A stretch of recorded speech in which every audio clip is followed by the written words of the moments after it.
Captain Pete Maverick Mitchell. Let me be perfectly blunt. You are not my first choice. You are here at the request of Admiral Kazansky, aka Iceman. He seems to think that you have something left to offer the Navy. What that is, I can't imagine. With all due respect, sir, I'm not a teacher. Just want to manage expectations.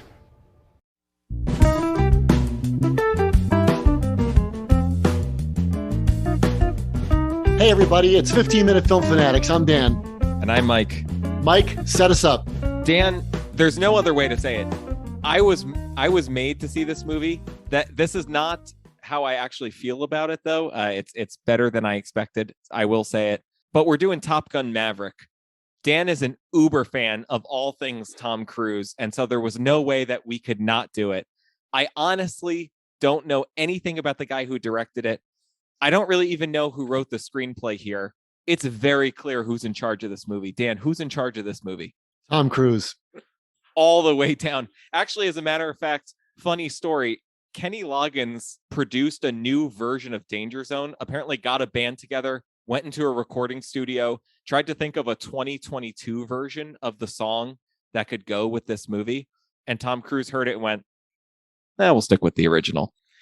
That's great. Is that indicative of how you feel about the movie? Totally. Well, Joseph Kosinski is the guy who directed it. And obviously Tony Scott directed the original. But clearly, you don't go to see the movies every day where the lead in the movie comes on beforehand and thanks you for seeing the movie. Like that's so strange. There's so many strange things about it. But here's how I want to start talking about this. I apologize to no one for liking Tom Cruise. And it's kind of like a joke in my house because I happen to say, this is how all these jokes start, right? I happen to say one time, I don't think Tom Cruise is like this terrible actor. And then it became, oh my God, you think he's Orson Welles?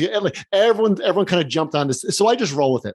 You don't not think he's Orson Welles. I listen, I do not think Tom Cruise could play Charles Foster Kane, but I think if you roll the dice on a Tom Cruise game board, chances are you're going to end up with a watchable movie.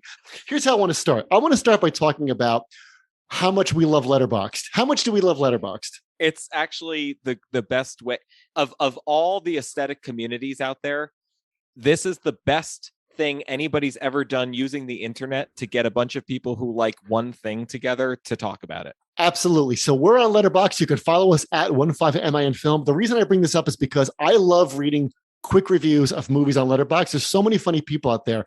And I want to just read you two of them that I read about this movie that I think are hilarious. And we're going to give shout outs to the authors. So this first one is by this guy, Robert Saucedo. I hope I'm saying his name right, or Robert Saucedo. Here's what he says. During the screening of Top Gun Maverick, a man in his 50s yelled out in what sounded like a fit of pure ecstasy during one of the aerial shots. He sounded like he was being raptured. I can't wait for the dads of the world to experience this movie this summer. So I thought that was pretty funny. Another guy named Andy Levy wrote this. I'm not exaggerating when I say this might be the single most enjoyable movie I've ever seen. I think the only people who might even be capable of enjoying it more are Ray-Ban executives. And I think those are pretty funny. And I think they capture what's fun about this movie. I mean, it's a visceral experience. You get exactly what you're paying for. You pay for the editing. And let me just add, did you see the preview for that movie Bullet Train with Brad Pitt before it started? No. Okay. So that's a movie, like, you know how movies are hyper edited now where like during a fight scene, like it'll slow down really quick. Right. Kind of like in The Matrix and it gets fast. And where it's like, you can't even like your synapses can't keep up with it. That's kind of like editing for like, I think for like a 5-year-old. I think that this film is edited really well. I think it's got the classic blockbuster scenario. Like it's like Ocean's 11 or Seven Samurai. Here's the mission. We're going to get the band together. We're going to go perform. We're going to do it. Something will go wrong during the execution of the mission. So that's a formula we all like, but I think it does that in a very old fashioned way. And I think it does it without, it has the patina of nostalgia. That was the joke about all the dads watching this. It's like the ultimate dad movie without being too sappy. Like the lighting on Jennifer Connelly is like the whole movie. Like it's very, very, very, very soft, very harmless. And it occurred to me that it's got all this modern tech in it, but it's got the feel of an 80s movie, right? It's got the cheesiness of like the bad guy, Hangman. He's just like the bad dude in Cobra Kai or the original Karate Kid, right? It's like an 80s movie that it has no social awareness. It doesn't take place in the danger zone. It takes place in the neutral zone. And I think sometimes that's what a movie's for. Sorry, I'm still trying not to laugh at Patina. This movie from the first 10 minutes is better than any Marvel movie, which is kind of where the bar is for blockbusters. So yes, did I have to see this movie? Emotionally and morally, yes, I did have to see this movie. I will say it's better than any other popcorn movie this summer. And a lot of it has to do with what you're talking about, which I think is more technical expertise. And I mean that from the screenwriting position as well, right? The screenwriter is not trying to, it's not didactic, obviously. Certainly not. Right. And so if you ask yourself a question about a lot of Marvel movies that end up being bad, it's like, what's the position of the screenwriter to the audience? What are they trying to do with you? What's trying to be manipulated? Some screenwriters try to manipulate your attention. Some, again, didacticism. Right. Some screenwriters try to manipulate your moral sense. A classic screenplay tries to manipulate your expectations in a way that you expect, but are nevertheless delighted by anyway. And that's what's going on in this movie. It might as, I will say that we saw an ad for Mission Impossible, whatever the final installment was going to be. And when I saw part one, I nearly crapped myself laughing in my seat, because that is the most self-indulgent that, like, if there's a patina of anything, it's Tom Cruise's self-indulgence that runs literally from before the movie starts to the end credit. But if you say from a technical perspective, I saw like Shang-Chi, is this better technically than Shang-Chi? In every element of filmmaking, yes, it is. Yeah, it is. It has better performances from people. It's got a better script. This is such a classic writer's guild question, but there's something at stake in this movie in every scene, right? There's three acts. There's three acts. So it has a classic structure. It has classic performances. It's got classic editing. It's got classic everything. It's a classic. That's what I meant by that's what's nostalgic about it. It's not because, like, I think the Mission Impossible movies are great.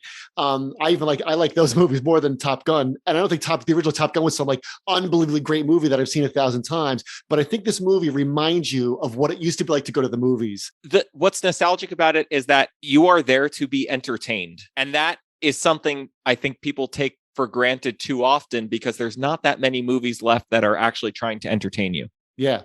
And, while we're at it, while I see we do these on Zoom, so you really can't see Mike laughing. Here's a question. I have a secret list, Mike. I have a secret list in my hand. Here it is. I thought to myself, how many major directors have worked with Tom Cruise? Name all the major directors that have worked. You can't. You can name them. I have a list right here, right? I thought of 11 major directors have worked with this guy, right? Am I allowed, before you read that list, to say you're the smartest person I know that's seen Eyes Wide Shut all the way through? Sure. Okay, sure. Okay. But there's Kubrick. The movie's not a disaster. There's Spielberg, did 2 movies with Spielberg, right? He did Collateral with Michael Mann, Magnolia, which you love. Okay, I love Magnolia. And you love him in it. Born on the 4th of July with Oliver Stone. The Firm, which is not great, but with Sidney Pollack directed that. Rain Man, Barry Levinson. Color of Money, great movie. Mission Impossible, we talked about, Brian De Palma. Interview with the Vampire, Neil Jordan. And then The Outsiders with Coppola. So I was thinking, like, besides Leonardo DiCaprio, or maybe he's tied with him, or Tom Hanks or something, there's something about this guy that I think is an old-fashioned movie star without rhapsodizing too much. Not a great actor, right? And sometimes you can combine them. Like Cary Grant was a great actor and a great movie star. I think Brad Pitt's a great actor and a great movie star. Yeah, I think he's just tied up in the idea of the industry. And you either can love the industry for what it is, or you hate it and you're trying to undermine it, but you still want to see movies anyway. But he's just such a personification of the industry that he's thanking you for coming to the movies in the time of COVID. All right. In part 2, we'll talk about our favorite moments.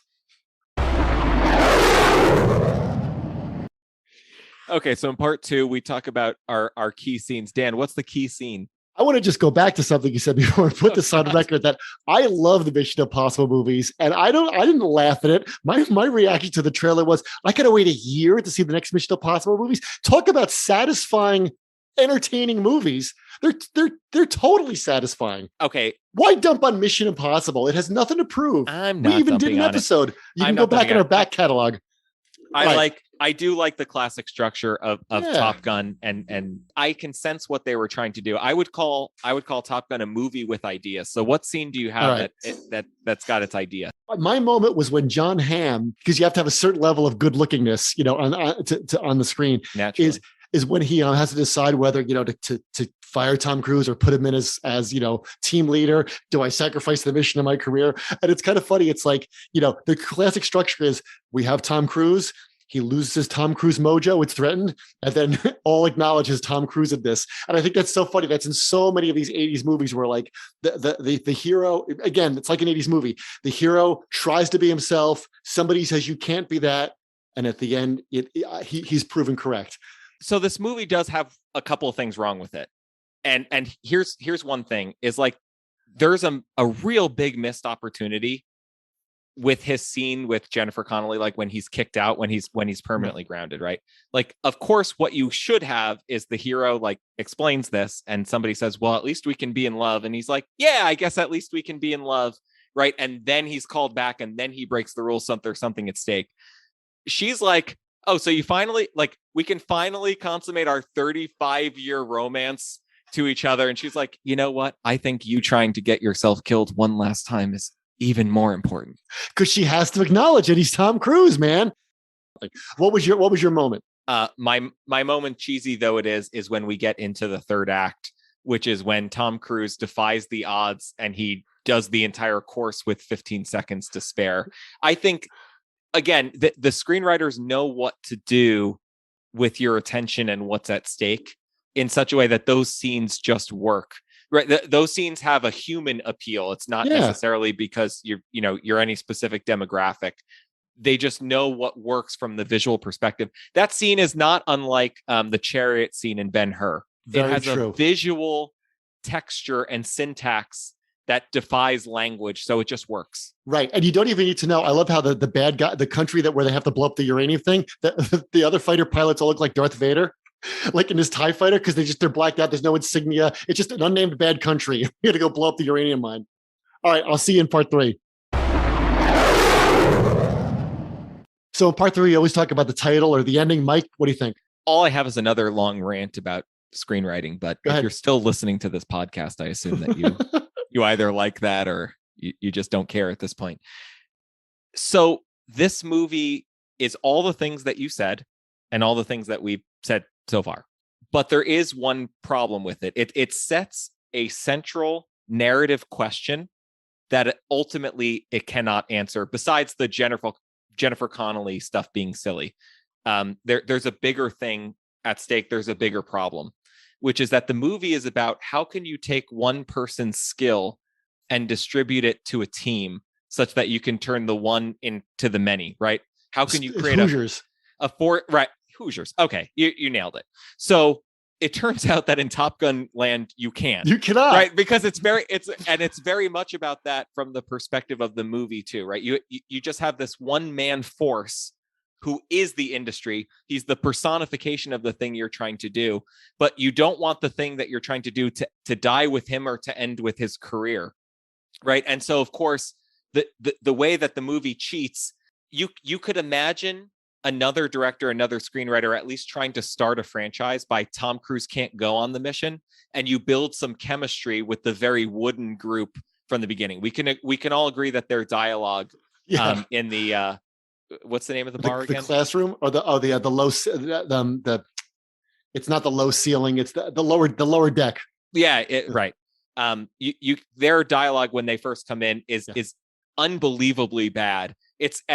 The rest of the movie is so good, minus that scene with Jennifer Connelly, that the dialogue stands out by a mile, that like, this is the worst thing that we're doing. But again, the central narrative, the central question is like, if you could let them be a team, you could make like 4 more Top Gun movies. They're all young, but clearly the production team, including Tom Cruise himself, like literally looked at this movie and went, no, they can't do it without me. I got to jump out of stuff. I got to have stuff explode. It must be me. And so the central dramatic question of this movie that it poses it cannot answer. And that's a well, problem. It does answer it. Tom Cruise cannot teach you how to be Tom Cruise. It's not transferable. It's like a coupon that's not transferable to someone else. But the kid who plays Rooster isn't bad.